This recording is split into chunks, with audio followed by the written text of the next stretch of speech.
so we drove over. I had like a dog thing after, and I'm so close with a lot of like my dog friends that they know like Sammy's got to shoot turkey this year because they've heard me like just talk crap about all these turkeys.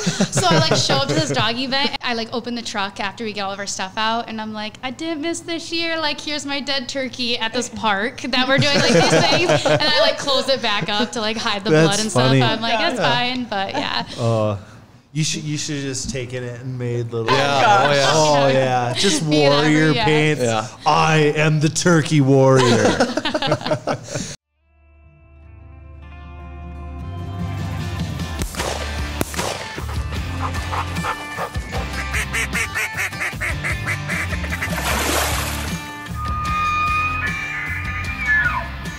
Welcome to the SCHEELS Outdoors podcast, your source for information on hunting, fishing, and all of your outdoor passions.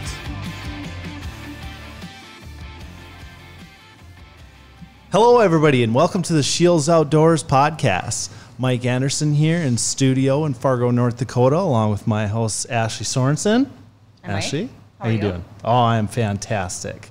Solomon, how are you? Just enjoying some rainy weather. There we go. Yeah, it's rainy. You know, I was excited. I really wanted to turkey hunt this morning, but I really did not get out of bed. So I chose to just make breakfast for the girls instead and be dry and recuperate for this afternoon. Mm-hmm. So we'll see what happens. But we've got a really cool guest in studio with us today, Sami Strutz, a.k.a. Sami Sodak. How are you today? Good. How are you? Oh, fantastic. Good. So, yeah, we're going to talk a little bit about how you have grown on the social media platforms. You're pro staff with the Sioux Falls store, correct? Yep. Yes. Yep. And then we're going to talk about bunch of dog stuff. So, perfect. How about you give us a little bit of introduction? Tell us what you're all about. Yeah, for sure. So I grew up in South Dakota.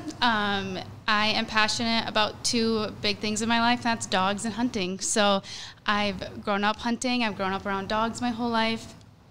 And now I just live this like cool balance between my like personal life and my professional life of like intermingling the two. So yeah, those two things that I know them through and through because that's just what I've grown up my whole life doing. So that's awesome. So if anybody follows along with the SCHEELS Outdoors social media platforms, if not, you definitely should be. Go ahead and follow them right now. Subtle plug. Yeah, just a little quick plug there. But no, I mean, we featured you a couple times on there, and Sammy's the gal with the giant smile and the beautiful dogs, and is usually holding ducks or geese or pheasants or some sort of bird. Yes. So, what's your favorite animal to hunt? That's hard. I get asked that a lot, and I grew up pheasant hunting with my dad. So like it's a big heartfelt piece in my life of how I got into the outdoors. But now I love running a dog and waterfowl. So like I have the pros and cons of both, but it's a toss up. On like a beautiful, like gorgeous Saturday, I'll spend all day walking for roosters and like watching the sunrise though, waterfowl hunting, like I love that. Nothing beats it. I do feel like one of my favorite like hunts though that I'm excited for is always like early goose season. The geese are just dumb and I love it. That does help a lot. I just love like them setting up, and they're frustrating sometimes, but I really love watching my dog also like take down cripples. It's just something I get excited about. So like geese always produce those things for me. Mm-hmm. You get such a wide variety of like scenarios when you're goose hunting. Yes. It could be 80 degrees. It could be negative 75 and blowing wind. Yes. Now, before we started, you said you have 5 dogs. Yes. So I have my personal pack is 5 dogs. I have my oldest dog is my German Shepherd, and she's kind of got me into the dog training scene. She was a pass search and rescue dog and therapy dog, so I call her like my everything dog. She dabbled in everything with me to like give me a good foundation. And then I have 2 black labs. One is Tex, who's like got me into all the things that I do now as far as the hunting scene. And little Zin, who's the newest member of my pack, and then I have a Dalmatian and a Corgi as well. So they've been featured some on the Sioux Falls Shield stuff for like other things, but a lot of people don't know that I do a lot of dog things outside of the hunting scene. So, so the Corgi is your best hunting dog, right? I do bring her hunting some, like dove hunting. I love to bring her and just like show up with this little Corgi who just likes to like run around and be a menace, and I love it. And she is the perfect mouth size for these little doves. So if we ever go, I'm like, this is your one day, Lola. Like, let's go. time to shine. Yes, It's your time to shine. Yes, That's awesome. yeah. I love that. Well, maybe both of you can get some tips from her. Well, because I've you've got a puppy. pile of And questions you've about got puppy stuff. A non-hunting, maybe? Maybe a borderline. Well, it's a question mark. So It depends. I have 2 dogs. Dog number 1 is most definitely not a hunting dog. That's an 8-pound Pomeranian Pekingese named Maximus. That's what I was thinking. I He's love that. ferocious. Yep, he's Ferocious. He's good at barking at people that walk down the street, and that's about it. That's right. The other dog we just got that's just right around a year old now. Her name is Penny. It's a Labradoodle. So Okay. black lab, poodle. You know, I mean, they're both originally bred to be hunting dogs. Yeah. This one is, she's smart. She's very stubborn. She gets that from the poodle. Yeah, for sure.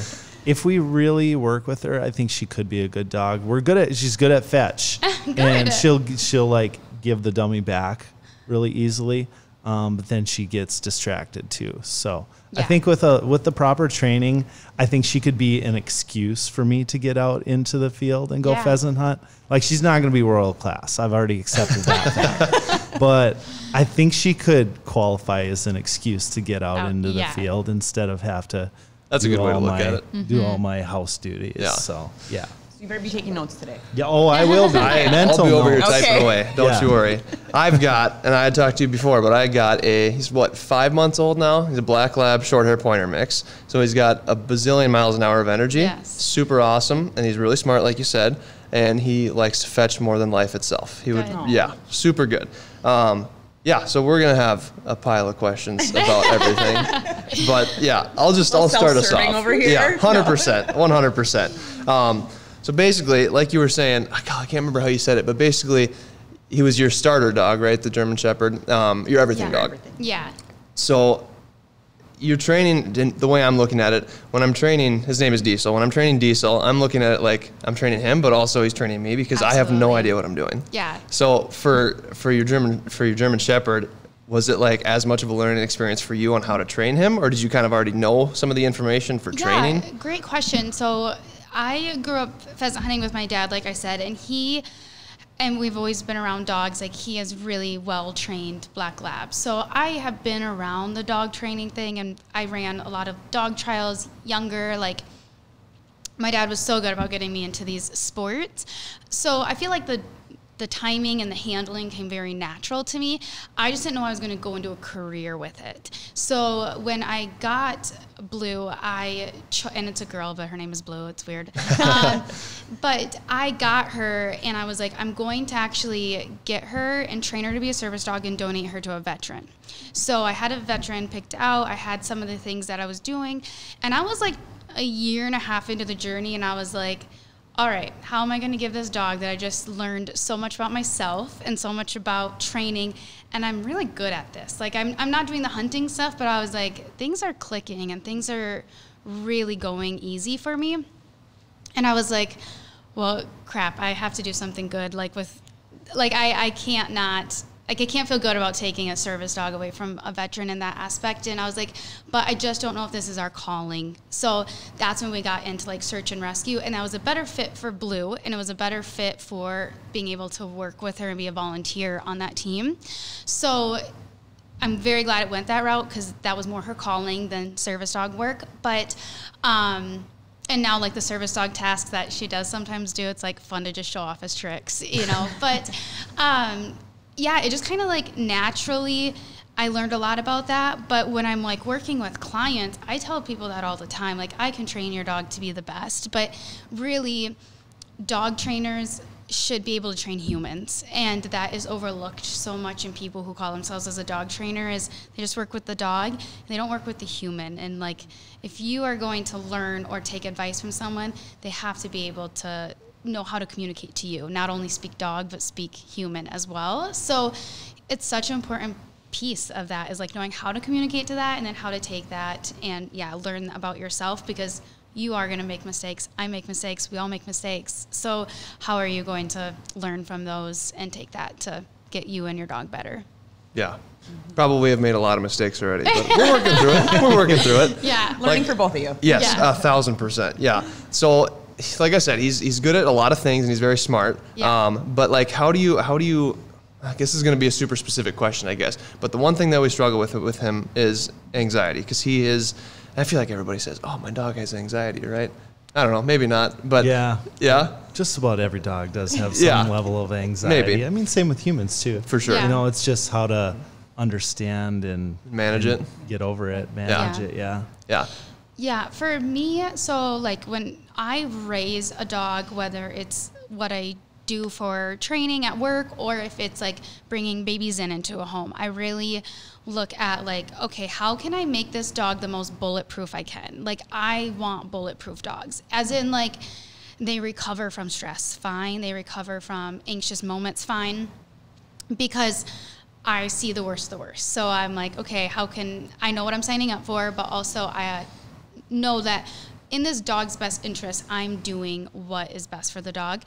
And a lot of that comes down to like asking myself, am I wanting to do this because this is my little fur baby? Or is it because I am looking at this, I'm like, this is what this dog needs, and I need to take my human emotion out of it and do what the dog needs. So things like anxiety and engagement and things like that, yes, there's genetic, genetics can play into it as far as like when you're dealing with a dog with anxiety. Like sometimes I'll see a dog and I'm like, you're just gonna have to manage this because genetically we are dealing with some things that aren't going to be able to be fully rewired, and that's okay as long as you know what you're signing up for. But when I know I have a sound puppy that I are coming from some good genes, I do my best to make my puppy bulletproof and be able to handle stress, because like you said, we do have anxiety, we go through stress. If we could just make a bubble that we don't go through stress, that would be amazing. But we all go through sign stress. Me up. We all go through stress, and you just have to get through it. And people who don't show their dogs that they can deal with stress in a nice, easy way, you are going to have issues. So like, depending on what the anxiety is, I have like two pillars when I am training a dog, and one is teaching my dog that they can be alone. Like I teach them like, you are the center of my attention most of the time, but sometimes you're not the center of my attention. So you can be in a crate, you can be confined, you can be fine. Like you don't have to have anxiety because you're alone. And a lot of that starts when they're just babies, like making sure that, again, if I hear my puppy crying, I have to ask myself, okay, does my puppy have everything it needs and it just needs to self-soothe? Amazing. I can let it self-soothe, and I don't have to like feel this heart pull of like, oh my gosh, my dog is crying, and go let him out. Like I can make them self-soothe and a positive experience for them. But also, knowing like I can teach them that like, hey, when we are out walking and we're doing these things, stressful situations might arrive, but engagement comes with those things. So I teach my puppy to be alone. You're fine. You got this. Like our crate training is like my number one key with baby puppies. And then I teach them like engagement is the best thing that can happen in your life by being engaged with me. And those two pillars, I can build pretty much anything I need off of if my dog knows you're cool in the crate, and I'm the most important thing as this bring up. So I spend a lot of time on those two things, and not necessarily like the fancy stuff. I build a relationship with those two. Yeah, that's good. And I think part of the issue with Diesel right away is just we got him when he was 4 months old, so he didn't have that exposure as a puppy, which is what you were talking about. And I think how much more difficult is that to deal with if because he was pretty much in a kennel or in like a little box area basically for most of his 4 months of his life, so he didn't have exposure to like the outside world and people walking by on a sidewalk and stuff. But like he does great in a crate. He doesn't have like the separation anxiety. It's the going outside on a walk next to a street, and if he sees people, he's like, and it's not as much excitement. I think it's more anxiety than excitement in a lot of cases. Yeah, and like my biggest tip for that is I would go back into like, hey, you can trust me. I'm not going to put you in a situation that is going to hurt you. And a lot of people get reactive dogs because they are okay, but they don't know that they're putting their dogs in situations that make them reactive because they think everything's fine and this dog is in fight or flight mode. So in situations like that, I work with dogs a lot. Or like if my puppy goes through a fear period, I just teach them like, these cars are intense right here. They're scary, but there's nothing that can happen other than an absolute freak accident. But there's nothing that can happen that I can't prevent in this situation to protect you. So if that means that we're out here and we're just gonna settle and I'm gonna reward nice, calm, good behavior and engagement with me, it's gonna teach you like, we have this trust here. And if you trust me, like I will put you in situations that are gonna make you a better dog. And it's not necessarily harder to start at that time. Like I deal with a lot of rescue dogs too, and yes, you have to take a little bit more time with that like engagement thing, but you're still in like learning the routine and learning to trust each other. And like sidetrack a little bit, like what I have my clients do a lot is I am not a trainer that I make them work for every morsel of their food, but I live a very busy life, and I'm very big about, like, I think of their kibble as, like, a way that I can have them earn a paycheck in some aspect. So I use that time when I know my dog needs to eat to work with my dog in some capacity. So people who walk their dogs, and I'm the trainer who, like, I don't bring my dogs on walks. Like, I go on off-leash hikes, or I'm training with them, or we're out in a field.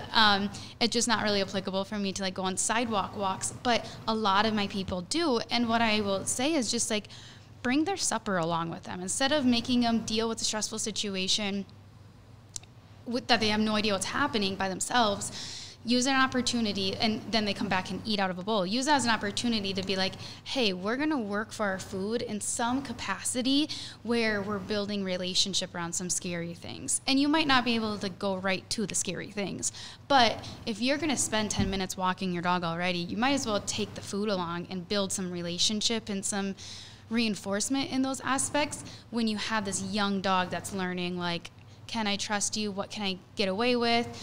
Who's the most engaging thing? Like, should I be engaged on the person across the street with this crazy dog? Or should I be more attentive to dad or mom as they're on a walk? Like, your dog is taking in all those situations. So, so I'm really curious about this now.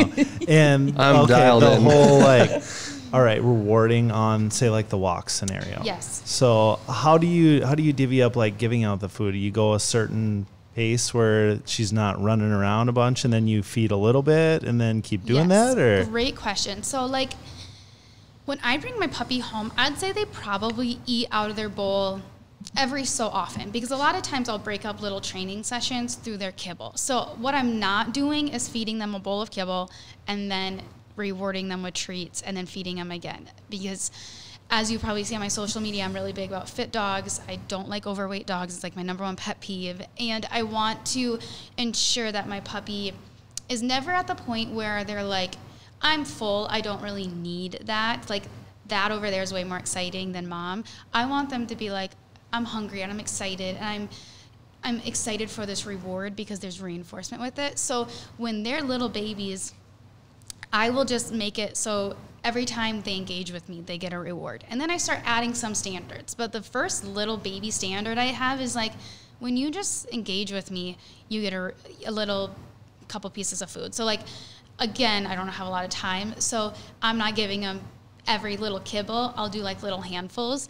And it takes me, I don't know, 5 to 6 minutes per session if I have a cup of food to divvy up, you know, through that. And it's few little pieces of kibble each time. I'm not doing, like, little morsel by little morsel, because I'd be like one 6 years kibble, later. one kibble. No, it's just like 3 little steps, pieces. here's a piece. No, and I don't really ever, like, necessarily put on, like, okay, we're going to try to go for 2 blocks and keep engagement. I just work with the dog in front of me. So if I have a ton of engagement and they're just like, I'm going to stare at you, I'm going to be like, okay, now I'm just going to test you. I might not reward you for that as much because I know it's built pretty well.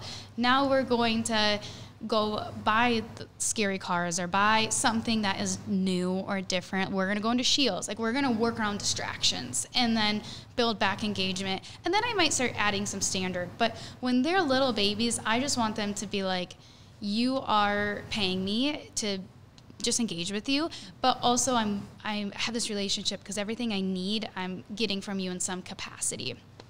And then on the days that I'm working late, I'll just throw their food in a bowl or something, you know, but if I can use a little bit of their time that I'm going to already have, I might as well make it meaningful in that aspect while they're young and they're growing. Okay. How can you help motivate, like, help motivate them to be food oriented? Because sometimes, like you said, using that as a way to pay them their supper, that type of thing, I can see that working super, super well. In our case, Diesel doesn't. He engages way more with like a bumper or something like that than he would with food. Yep. So how can you try to build that engagement with food a little bit more? So I get that question a lot too, is like, my dog's not food driven. And I'm like, well, if your dog is living and breathing, they're food driven. They've just manipulated the situation somehow. So how can I do that better then? So I don't let my dogs free feed. And I feed the dog in front of me. Like, I don't look at the back of the bag and be like, okay, it's saying 2 cups, so I'm only going to feed him 2 cups. A lot of times that's too much for most of the dogs out there. And sometimes your dog needs way more because they're unneutered and they're growing so fast and all these things. But I really look at the dog in front of me, and if the dog is saying, I don't want that food, and they have a clean bill of health, I'm looking at it and I'm like, okay, I need to feed you less, or I need to make you see it as little windows of opportunity to feed. Like, you are obviously seeing the outside world more exciting than your food, and it's probably because you get to do whatever you want to do and then come in and eat supper with no expectation, you know? So I usually will say, like, I only allow my dog a little window to eat their food, but most of the time it's through my hand, like hand feeding. Mm-hmm. So if I ever go to a place, and anxiety will play a little bit into it as far as like thresholds and stuff, but if I just have a normal puppy and my puppy is like so excited and everything, I don't add in all the distractions right away, but I'll just build like taking food from my hands with no distractions. And then I change the location, and then I do that. And the only time they're eating is when they're eating from me and we're working together. And then I have complete bumper time. So I never really mix the two in. With Zinn, I did a little bit of series on it of just like working with like conditioning a little hold with food. That was completely different.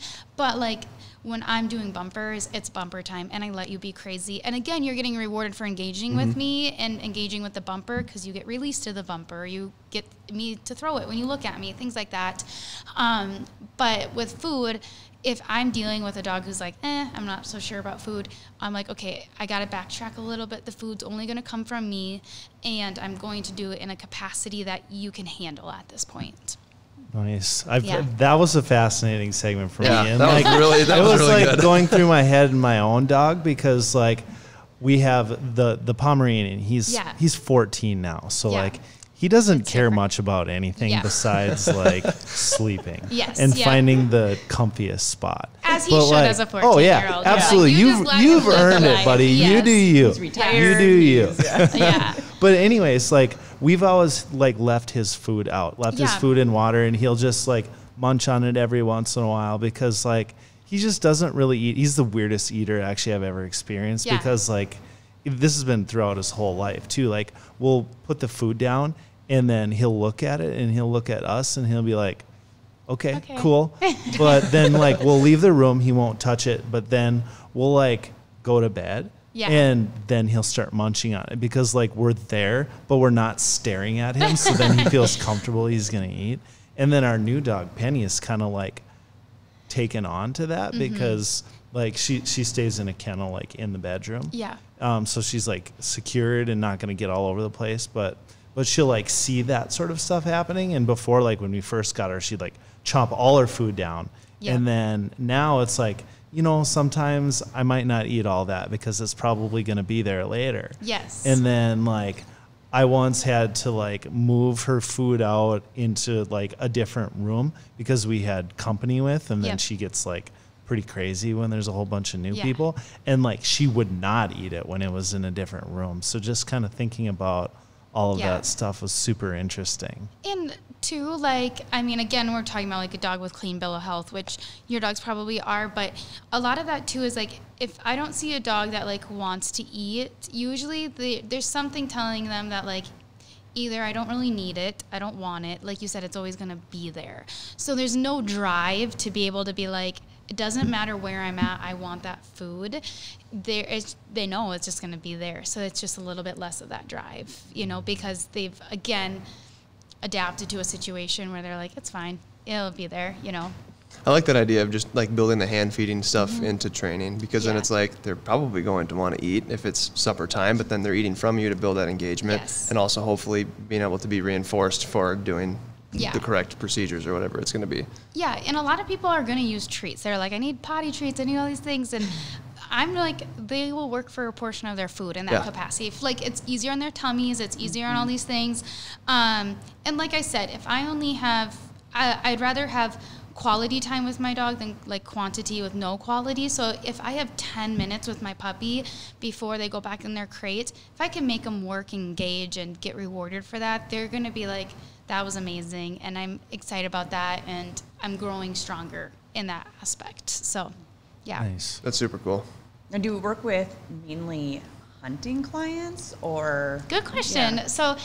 Yeah. So like the hunting world is something that's like such a passion of mine that I don't take hunting dogs or anything. I have a lot of people that I can refer to as far as like doing the whole training thing, but I know what I'm doing when it comes to training a hunting dog, so I like to do it with my own dogs. And like, that's not to say though, if I don't have like a friend with a really well-driven, good puppy, I'll be like, can I do some stuff with your puppy just to keep it fresh in my mind? But like at Paws where I work, I am dealing with every client under the sun. So we have puppy programs, we have adult programs, we have behavior modification programs. At my like day-to-day life, I love to work with my own dogs in the sports I compete in, and just working with fine-tuning all the things that I can and just getting them to the most advanced level that I can. Speaking of the hunting stuff, I don't know how far along this is in like a normal like training regimen, but I'd seen some stuff on Instagram from you about like the marking and stuff like that, and like the going off to, I don't know what the terminology is for that, but like where does that fit into training? Like how far along do you have to? That's pretty advanced. I know, that's what I was like, that's got to be a while. You're going to have to work on retrieving. Oh, yeah. Sitting and staying a little bit first. Got to be about 8 pounds, 14 years old. Yeah. He's really good at staying. Yeah. No, it all kind of depends on like what your end goal is. Like my end goal with Texans In has always been to like get a higher level of a hunt test title, because I like doing it. It keeps them, you know, clean in the field. And if I'm going to do the training, like there are some people out there that have, you know, will be doing some of this stuff, but then they let everything go in the field. And that's not really me. Like I will keep my standard as my standard is, knowing that hunting is different than trialing. But at the same point, like I put in the work to have a clear communication with my dog. And that matters to me in the field. It makes hunting a breeze with my dog, and everyone loves to hunt with my dog in that capacity. But at the same point, when we're like bringing up the dog, I kind of know that's my end goal. So like right now with Zin, I'm following like Lardy's flow chart, which kind of breaks down like a retriever going to be able to do hunt tests, and kind of like the capacity as far as like from force fetch to pile work to, you know, three-handed casting and stuff. And I've kind of experimented a little bit with like little food things at the beginning while I had this baby puppy, because sometimes I like get so excited to try it, and I just like to build drive. So if I can like build some foundations with some drive, you know, I know that's not necessarily going to hurt him, because I'm not doing it too much, but I'm not, you know, like adding in weird cues or anything. I'm just building some confidence is all, and just having fun with his little mind right now. But it organically just keeps getting like more intense in a good way, and it pushes you to be good on your timing. It pushes you to read your dog, and I like that challenge of that too, especially since I'm not someone who's running 50 retrievers a day. You know, like I have an amazing mentor who does that every day, and I can ask him questions because he knows, he sees every dog on the spectrum when it comes to hunting stuff. and where they're at with force fetch and pile work. And I'm very good about reading the dog in front of me, but sometimes I'm like, hey, Zen might be a little bit more on this spectrum here, which is a lot different than what I dealt with Tex. Mm-hmm. So just having that to bounce off too. But to answer your question in a very long way, I start it kind of early. Like once I get through force fetch, I start doing all these things like a typical like gun dog program would be. But that's just because I have an end goal of like being able to train him, title him, and then have a high standard hunting dog in the field too. Yeah, that's good. I think it's cool that, I mean, there's a goal in mind. Obviously a dog is a dog, but like they can serve a purpose too, right? And if there's a goal in mind, like Diesel's not going to be the world's best hunting dog because I'm not the world's best trainer. But I mean, hopefully he'll be able to get some birds and stuff, but also he's going to be hopefully a great family dog as well and that type of thing. So having a goal in mind is probably super important, I'm sure. Yeah, but like you said, like my dogs live with me. They're like my companion. They are like, I love these dogs, you know, but I like the goal because I like to have a goal and I like to train. Like I honestly, like being a dog trainer, you get burnt out pretty fast on like the same cases, the same things. And, you know, some people who don't really they get a dog and they don't put the time and the care into it. And training with my dogs and trialing with my dogs fills my cup back up. So it's a great outlet for me to be able to experience it with my own dogs because like, if I'm having a bad day with all these client dogs or a situation that's just like, you know, a little bit harder to get through, then I'm like, dang, you know, I really wish this client saw it a little bit differently or this dog, you know, had a better chance at this. Like, I know that's what I signed up for, but I can go home and be like, okay, this weekend I'm going to work on this. And it helps fuel that cut back up of seeing dogs do what they're bred to do and seeing their minds get to do things and being able to just see those things. It just is like, okay, yeah, I might hit a few people who have no idea about any of that stuff, and that's cool. But me doing it with my dogs is helping keep that back on track. So very cool. So you mentioned goals. Yeah. So I have a couple of goals with my dog. Okay. And I'd like you to give me 2-minute crash courses on how to accomplish these goals. Okay. All right. I'm just putting you right on the spot. Okay. Okay. My goal is to get my dog Penny to catch stuff in her mouth. Okay. How do I do that? Give me 2 minutes on it.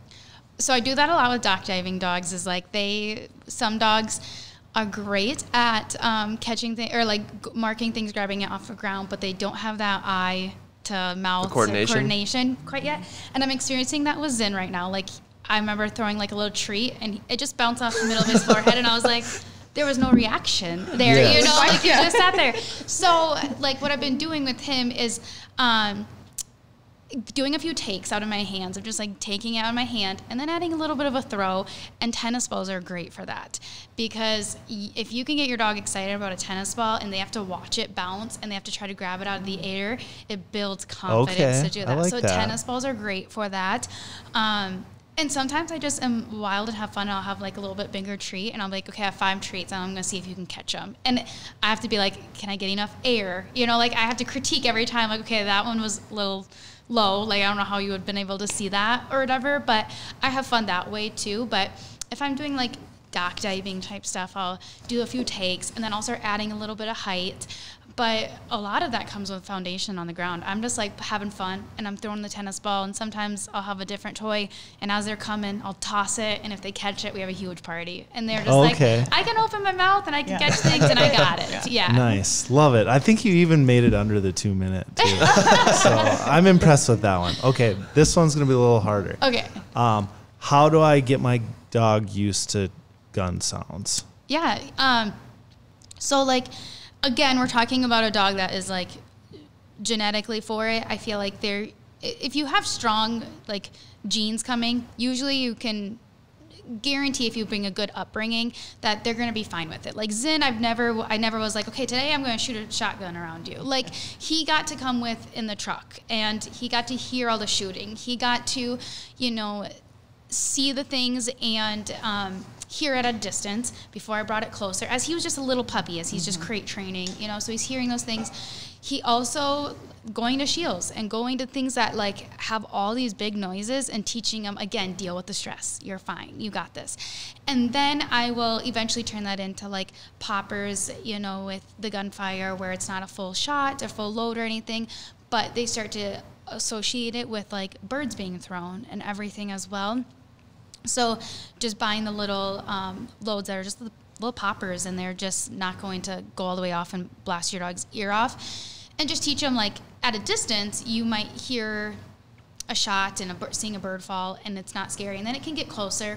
Or if you're right next to them and you shoot a popper, it's not really loud and crazy. And then eventually when it gets to be loud and crazy and you're with 5 people in a blind and shots are going off, your dog's not going to be scared because they're going to have such an association with the best thing in the world is to pick up that duck.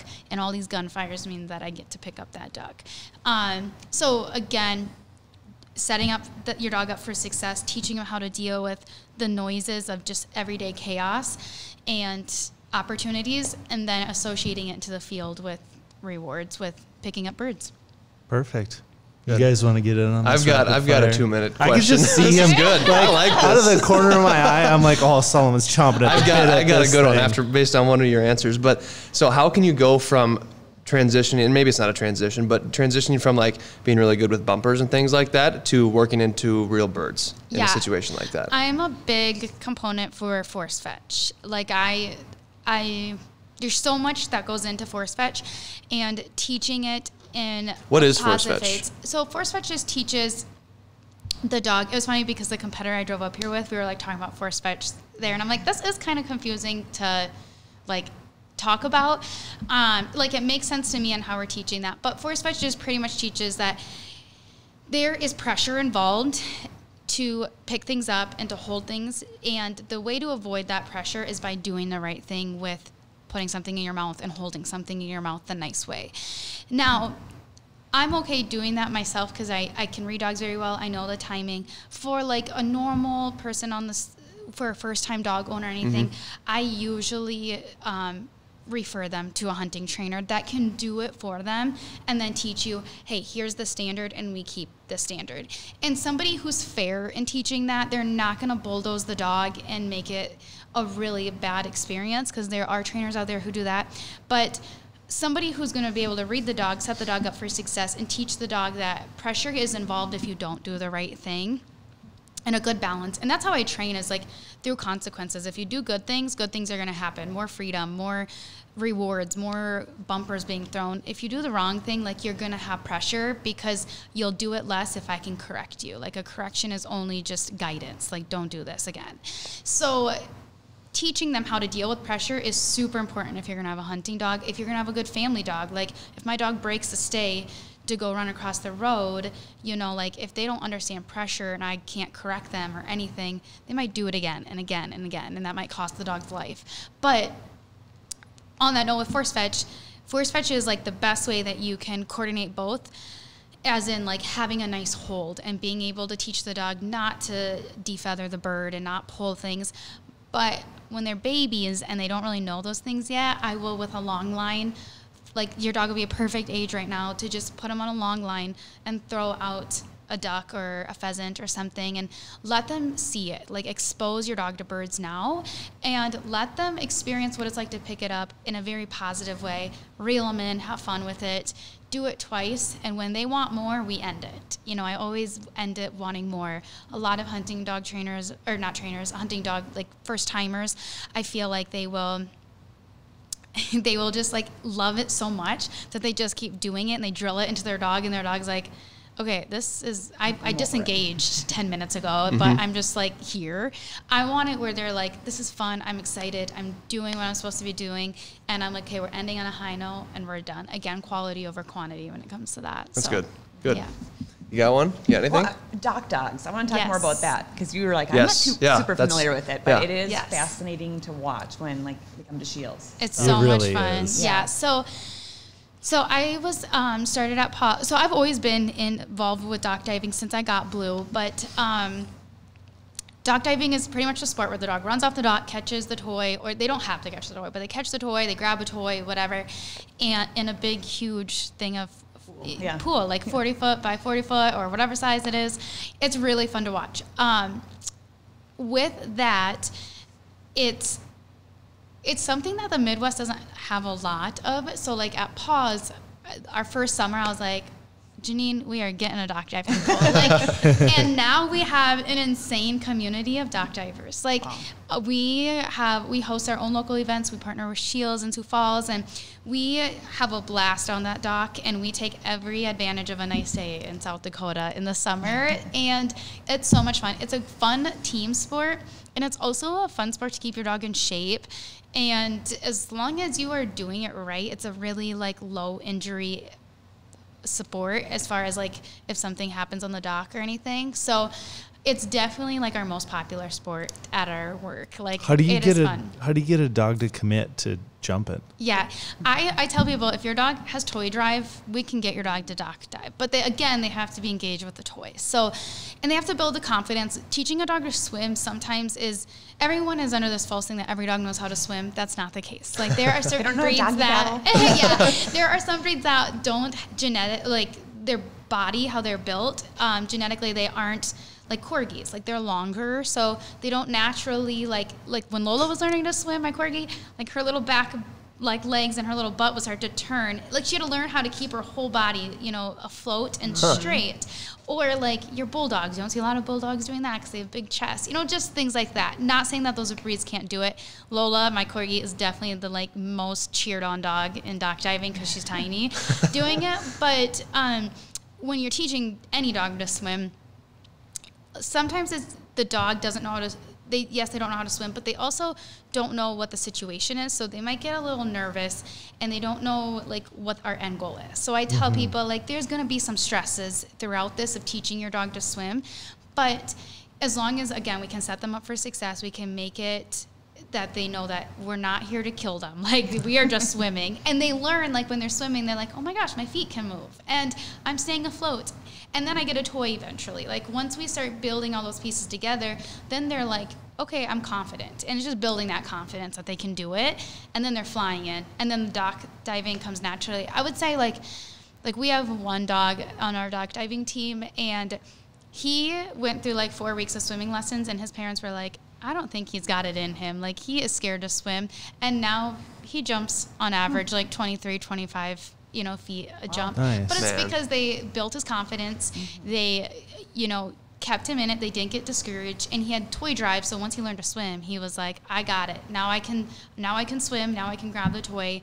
And having a teacher who can help you with that, because a lot of people will be like, their dog is like learning to swim, and you can see it in their eyes of like, oh my gosh, like the dog, but you can see in their eyes, they're like, what am I doing here? I'm a little nervous. And I'm like, let's not worry about the toy right now. Like, we just need to teach this dog that can swim.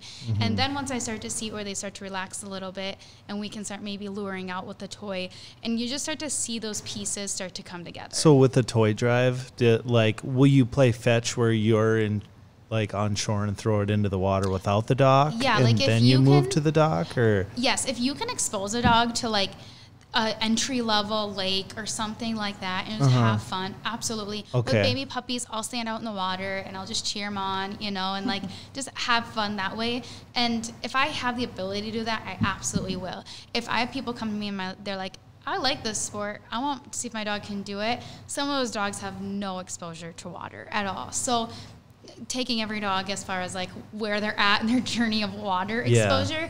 But even the dogs that don't have any idea what water is, if they play fetch hardcore, normally I can get them to dock dive because they are so driven for that ball. They just need to figure out the pieces of what we're asking them to do. Yeah. I didn't realize this until like about 10 minutes ago, but like my dog, I think can be a pretty dang good dock diver because I don't know, she could suck, but I'd like. Does she like the water? Yes, she goes nuts. There's only one way to find out now. Yeah. We have a lake place, and we're there like every weekend. And so, like I said, she's about a year old now. She's pretty tall, pretty lanky, got big paws. So like that dog should be able to swim really well. And then so like we had her in the lake like last, late summer and whatnot, and she was a little scared right away. She'd walk around, and then all of a sudden she got all the way in the water, and she's like, I love the water. And like we play fetch with her and all that stuff, and I was like, and she's got some bursts. Like, that gal can giddy up. So I just don't know about the whole jumping off of the dock thing. So like that's where I'm at. I was like, I need to do a dock dog or one of those like during one of the SCHEELS events. Yeah. Yes. That's my goal. I want to get her in one of those, but I need to figure out how to get her to actually like jump off the dock. Yeah. Is that the best way to like actually train that? Like, say the dog loves water, loves fetching, all that jazz. Like, how is that the building block of training? That is just physically throwing something off of a dock or something that they can jump in the water you start with the ramp. I always start with the ramp, just teaches the dog the exit of the pool, and to teach them like again, this is 0 entry pretty much. So you just jump off. Once that dog is jumping off that ramp, I'm like, okay, cool, we're going to the dock, and usually by frustration of the ball or whatever's in the water, they eventually will jump. But I've seen it all. Some people get in the water. Some people will, like, I've had it where I'm like, okay, I'm going to be on the dock and you're going to be in the water, or you're going to get off the dock. Like, I, again, play every dog. Like, I look at the dog in front of me. And sometimes I will, like, have 2 dogs out there that are really friends, and I'm like, this dog really dock dives, and the frustration of watching another dog do it is going to make you do it. And the first jumps are always awkward. They always are like, I might go head in, or I might, like, I might get in and then, like, panic because I don't know what just happened, or I might, like, jump on my mom, like, just things like that. But, again, if we've done, foundation work, like, I see it with Zen right now, messing around on the dock because I'm like, I should probably teach you how to do this. And those jumps that he's doing right now, they're so awkward, and I'm like, that can't even be like you can't even feel good about yourself there. But he loves it so much. Why are you so awkward, bro? Then eventually he's like, he's gonna put the pieces together because he wants that toy so bad, and he does get it no matter how awkward that jump is. And that comes with like getting more confidence on the edge of the dock, figuring out their footing, and just having somebody be able to be like, okay, apply pressure here, or okay, let's just let your dog figure this out, and reading that dog. When you say apply pressure, does that mean like corrections of some sort? No, like sometimes I'll like just stand the dog on the edge of the dock, and I just don't give them an option to like run down the 40 feet. Gotcha. Because if they are going to do that, why would they jump off if they can do the zoomies on the dock? So sometimes I'll be like, just stand behind your dog. Like, don't let them exit. Let's just teach your dog, like, you've done this, you know this water, you just don't know that it's 2 feet higher. Gotcha. Again, just getting over like that fear. And then once they do it, they're like, it's usually like one time of just being like, stand here, don't let your dog escape. And because it's the edge. Once I can teach the dog that you are in control of your feet at the edge, then they're usually like, oh yeah, I am, and I can jump. It's just a little light bulb. So, but sometimes they get up to that edge and they're like, I can't do this, and I'm like, you can though, you're fine. So it's kind of like kids in swimming lessons. I taught swimming lessons for a long time, and yes. I had a dog. You guys will laugh at this, but a miniature Schnauzer. I don't know how good of swimmers they are. I mean, he thought he was confident. Yeah. He looked confident. He loved it. Would dive for like golf balls, everything. You'd see the bubbles come up. I love that. But I was nervous. Yeah. And so I remember I'm in a paddle boat, and I'm like, he's not going to make it.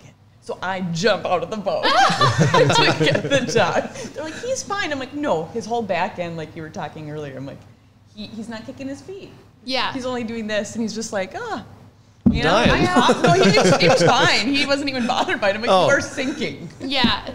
So. Not moving the back feet is so real. The first like 2 times I work with a dog, usually they don't start kicking their back feet. And it's hoisting them and teaching them like, hey, move your back feet. I'll stop assisting you when you have 4 legs, not 2. Yeah, I got a life jacket for him. Yeah, like I was nervous. For little dogs, like eventually as like Lola gets older, she'll probably like need a life jacket just as an assistance of like the lake. Like I can only expect so much from her body. She's not, a lab and things like that. So life jackets are great for those puppies that are learning, because a lot of times puppies will fly right in and then they're like, holy smokes, what did I do? And I don't know how to swim. Again, setting your puppy up for success. But life jackets are great for puppies too, just to build the confidence. You don't need them forever, but just to teach him, like, hey, you don't need to panic. Yeah. You're fine. Oh, he didn't panic. He thought he was fine. He was like, you were the one that panicked. Like, buddy, you're not going to make it. Figure it out.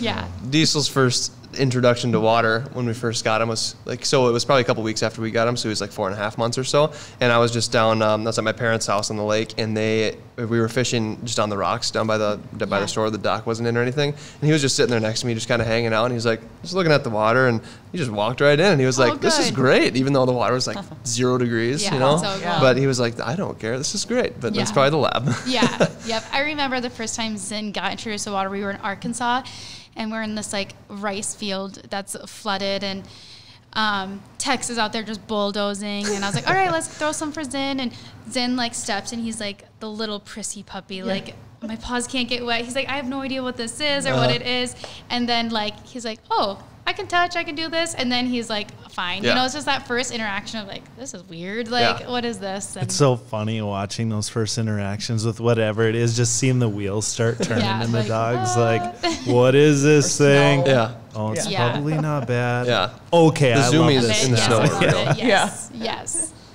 Oh, that's great. So. I've got a couple quick hitter questions for you. Okay. So I think you talked about it already, but do you let your dogs in the house, and do they stay in the house? Yeah, so all my dogs sleep with me. Like Zin just started getting a few more privileges of like being able to like sleep in the bedroom.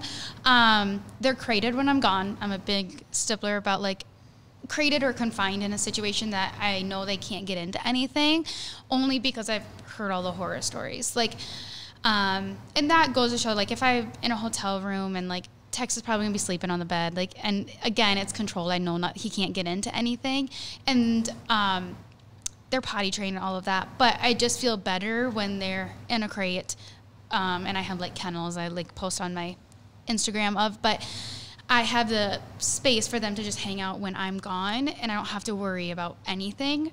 But when I'm home, they're usually out with me.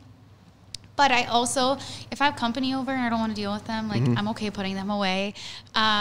If I'm like cleaning the house and I don't want to deal with them at all, I'll put them away. If they have bones, you know, I'll just put them in their area so they can just hang out and chill. So, Tex is usually like sleeping by my pillow most nights, and that's just the norm. They're definitely like our companions all the time, but they crate when we're not. And Zin is how old? He just turned 8 months. So. 8 months. And you don't crate him at night then? I do. Sometimes though, like if we've had a long day and I know he's gonna sleep all night, he is such a cuddle dog that he'll wake up exactly where he fell asleep, and like I've let him sleep on the bed like 4 or 5 times just because I'm like, there's no way you're getting up because you're tired today. And he's such an easy puppy. Slope, though. Well, and he's been takes like one time. Yes. He is just an easy puppy, so I've trusted him a little bit faster than the other dogs, but I kind of gauge it just on like what they do when I do give them more freedom. Are you gonna take this and run with it? Okay, you're not getting freedom for a while. Versus like, are you pretty easygoing? Like, and it also helps having 4 other dogs that are really good. Yeah. Like he's not doing any naughty things because those dogs are like, it's bedtime. We're gonna go take our spots and go to bed. He's got 4 role models to base it on. Yeah, he's like, they're good. Yeah. Yeah. I thought of another 2-minute explanation. So, with potty training, I'm sure you've probably seen it all over the board with dogs of any age, but what is the best way that you've found to train a dog to let you know? Like, do you train it to bark? Do you ring a bell? Do you, whatever? Great question. Everything I do with my dogs, or if I can help my clients to make it the most simple, I'm all for it. Like, I know there's bells and I know there's things. Really, when I'm potty training a dog, I know it's more me than it is the dog. Like, I have to be consistent. If I can't watch my dog because I'm doing something or I'm busy, whatever, they're in the crate. If I have them out with me, I know, okay, when my dog walks towards the door, I'm going to give them the ability to go outside and go potty, unless I just came in like 2 seconds ago and they had gone potty and they're just standing by the door. But I teach this, like, if you are standing by the door, I'm going to say, like, are we going to go outside? Open the door and just associate it that way. So I'm not really expecting anything them, but I'm also knowing that if a baby puppy is out, I am watching and just making sure that I'm keeping track of their cues. And if they start to go towards the door and stand in front of the door, I'm like, all right, it's your time. We're gonna go outside and go potty, and then we'll come back in. And it's translated to all of my dogs as well, because like some people, like Janine, she'll be like, if my dog starts to puke, it'll go to the carpet. And I definitely have conditioned my dogs to go outside because like if they know they're gonna puke, it's like every dog knows they're gonna puke and they're just like running to the door and waiting to be outside. And I'm like, okay, this is great. Like I don't have to deal with this. Yeah. And I think it's just because it's so conditioned. If I need to go, mom's always gonna let me out if I stand by the door. As they get older and they get more freedom, then I start to be like, but I feel like the dogs in how I train and bring them up, they're not standing there and like saying like, hey, feed me at this hour, hey, let me out at this hour or anything. Like it's kind of cohesive. I kind of have a schedule set, but I don't expect them to do anything when they get to the door. I just know like I'm signing up for watching them when they go to the door and letting them out, but I'm also not letting them out when they are there every 2 seconds. You know, I kind of know that part of it, but like, cause some people who do bells, those dogs just like sit there and ring the bell, like let me outside, you know, and it's just because they start demanding things. Right.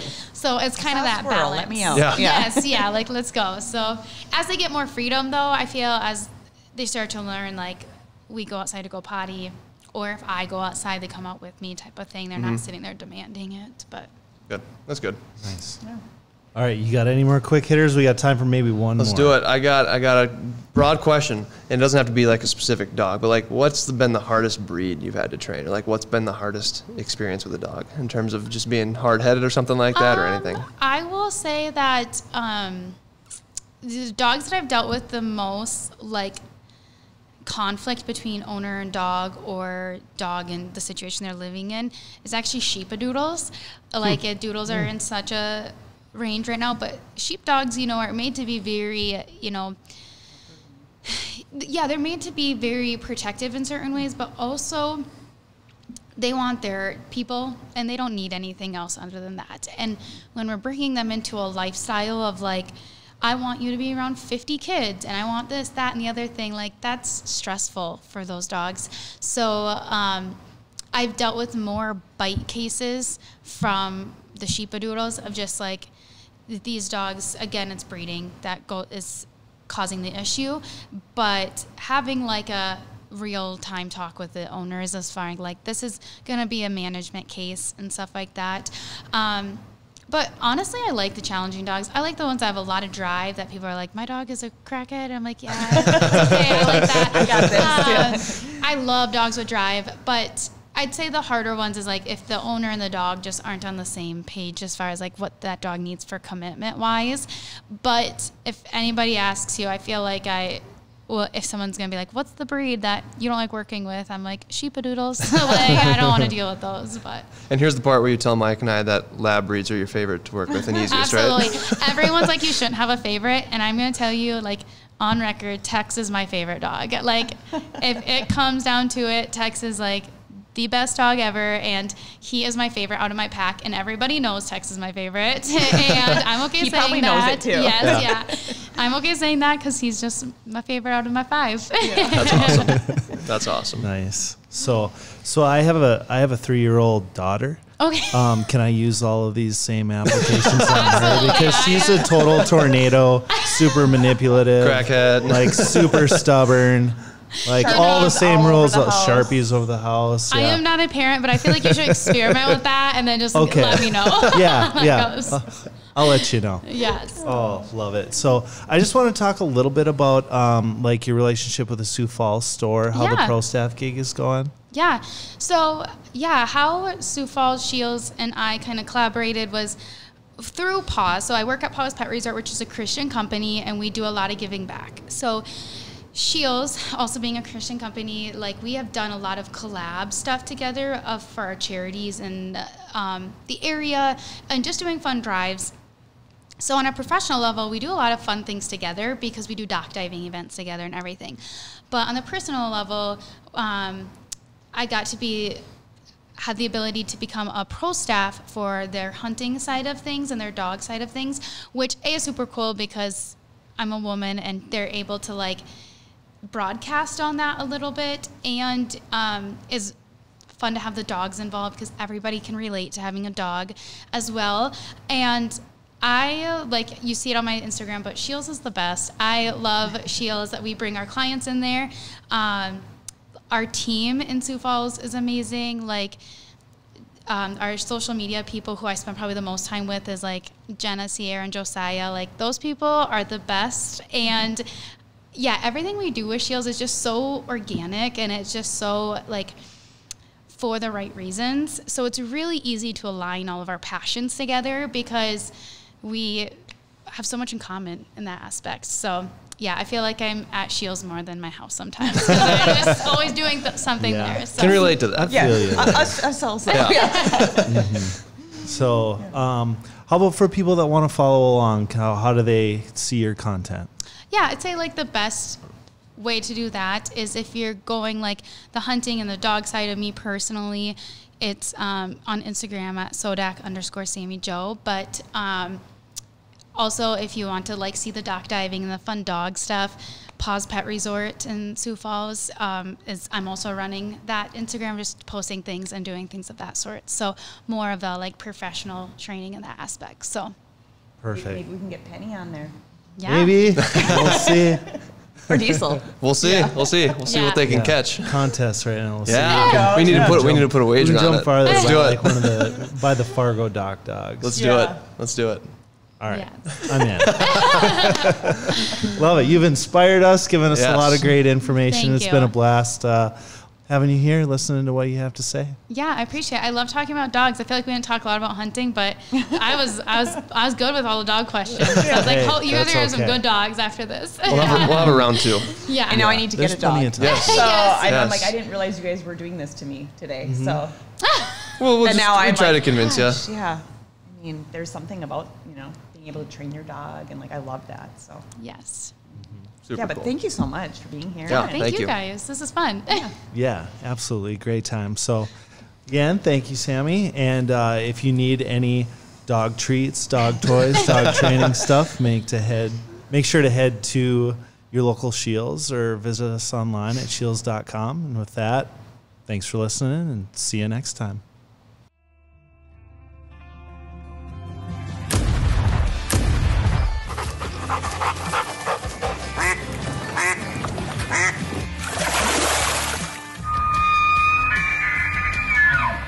Thank you for listening to the SCHEELS Outdoors podcast. Stay tuned for future segments and visit our social media pages, SCHEELS Outdoors on Facebook and Instagram for daily updates. Bonus. Tell us Ding. your turkey story. So, well, the last 2 years I've not gotten a turkey. Last year I was so discouraged. I missed twice, and I was like a very humbling moment for me because I was like, I'm not meant to be a turkey hunter. I was like, I hate turkeys. And then I was like, okay, I'm going to do it all this year. So I was like, I am going to kill a tom. I don't want a Jake. I want a tom, and I want to put in the work. And so on opening day, we had gotten set up, and we're ready to rock and roll on private land. And there's like a fence line, and there were some other hunters like hunting the same birds, but they, of course, it's on a fence line. So we're like 2 minutes into shooting time, and the rooster's coming down, and they like, this bird probably took 3 steps and got shot. And I mean, it's like 100 yards from us. It like echoes, and I'm like, oh my word. Then after that. Did you know they were there? The No, other we hunter? Oh, didn't. Yeah. That's even better. So I was like, oh my word. And then I look to my left, and I see something moving, and it's this raccoon running at me. And I'm like, okay, this raccoon's gonna scare, right? And it doesn't. And it comes, like, I like jump up, and I'm like, I am like from me to you away from this raccoon, making all the noises that raccoons make. It's about to eat my face. So I move, and it climbs up exactly where I was sitting, and it goes like 10 feet. So we shoot it. I'm like, we're shooting that thing. This place has a lot of raccoons. I was like, we're getting that out of here. And then we go to public land, another spot that we go, and we're like driving, and we see, of course, like 3 beautiful toms strutting in this field. And I'm like, Justin's like, we're getting those. So we like pull in, and I mean, we are hiking, and we're like gonna cut them off, and we like climb up this little ridge, and I feel like I'm in like army training. I'm like, we're like crawling to like stay low, but we're like being quiet, but we're like have to move because the turkeys are moving. And it worked out perfect because there's this ridge, and we came right over the top. And the other gentleman that was with me, he shot one and I shot one, and it was just like, oh my word, I just shot this tom. And then they're like flopping around, and it's huge. And I'm like, oh my gosh, this is a huge bird. So I was like, Justin, you're going to have to pack it out for me. So I'm like, we're going to take turns, because I was like, this thing is huge. But it was so much fun because it was just like an awe moment. It happened so fast. I was like, Justin, this year I want you to record me shooting my turkey. Like, I want to like have it on video. And we get done, and I was like, well, that was chaos. And I feel like that did not work out as far as like videoing it. But I was like, I don't even care. Like, I got this beautiful bird, and like, you have to check it off the list. Yeah, I've had so many turkey hunting instances with that where I want to film it, and then everything goes haywire, and it's like, all right, well, we're going after it. Yeah. Whoop, forget the camera. Well, and it's funny because like, so we drove over, I had like a dog thing after, and I'm so close with a lot of like my dog friends that they know like, Sammy's got to shoot turkey this year, because they've heard me like just talk crap about all these turkeys. So I like show up to this dog event, and I take the like, I like open the truck after we get all of our stuff out, and I'm like, I didn't miss this year. Like, here's my dead turkey at this park that we're doing like these things, and I like close it back up to like hide the blood and funny. stuff. I'm like, it's fine, but yeah. You should just taken it and made little. Oh yeah. Just warrior paints. Yeah. I am the turkey warrior. I feel like everybody that's turkey hunted and been unsuccessful, the words "I hate turkeys" have come out of their mouth multiple times. Yeah. You can be successful plenty and still hate turkeys. Yeah. Well, yeah. Been there. Yeah. Yeah. Okay. Glad I heard that. Yeah. Thank you. Good.